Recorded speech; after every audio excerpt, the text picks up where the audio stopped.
Humingi ng paumanhin si Pangulong Bongbong Marcos sa anyay paghihirap na dulot ng pumutok na flood control scandal. Sabay hambing nito sa kanser na kailangang operahan kaya umano niya pinaimbestigahan.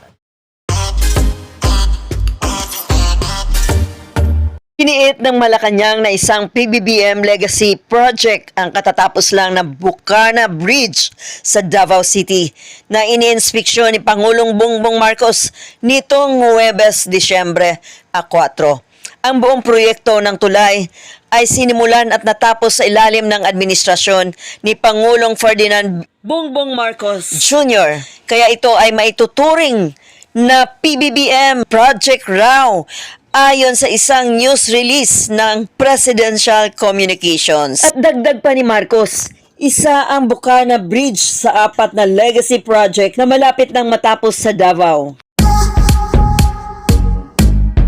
At dahil sa pang-aangkin ni Pangulong Bongbong Marcos, nag-viral ngayon sa social media ang sunod-sunod na critical na post ng international relations scholar at political blogger na si Sas Rugando Sasot. Matapos ipinahayag ni Pangulong Bongbong Marcos Jr., ayon sa pahayag ni Sasot, inangkin ni BBM na isa sa kanyang legacy projects ang Davao City Bukana Bridge.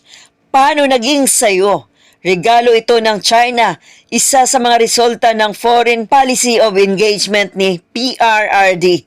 Bakit ikaw ang gagalangin ng China? Samantalang humirit muli si Sasot sa isa niyang post na wala umanong naging actual na contribution ang administrasyon ni Marcos Jr. sa pagpapatayo ng tulay mula sa pagsisimula ng proyekto. Aniya, ang nagawa lang ng kasalukuyang pamahalaan ay ang kondinahin ang foreign policy ni Duterte. Ang parehong polisiya umano na nagbunga ng tulay. Dagdag pa ni Sasot, yung wala kang ambag sa Davao Bukana Bridge tapos walang ginawa ang administration mo, kundi kondinahin foreign policy ni PRRD towards China na siyang naging sanhi ng tulay na yan.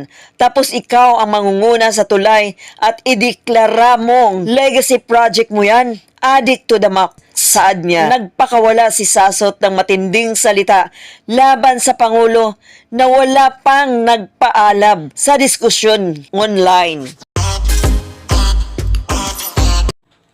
Hindi rin nakaligtas si Pangulong Bongbong Marcos Jr. kay Atty. Rowena Guanzon na hindi lang korupsyon ang kanyang inaangkin o kinasasangkutan, kundi pati ang proyekto ni PRRD funded by the Chinese government na sobrang kakapala na talaga ng mukha ng PBBM administration. Hindi rin ito nakaligtas kay Atty. Harry Roque dahil sa walang proyektong maipakita sa sambayan ng Pilipino ay inaangkin na lang niya ang proyekto ng Duterte. So ganun talaga siya. Ganun kakapal ang mukha ni Bongbong Marcos Jr.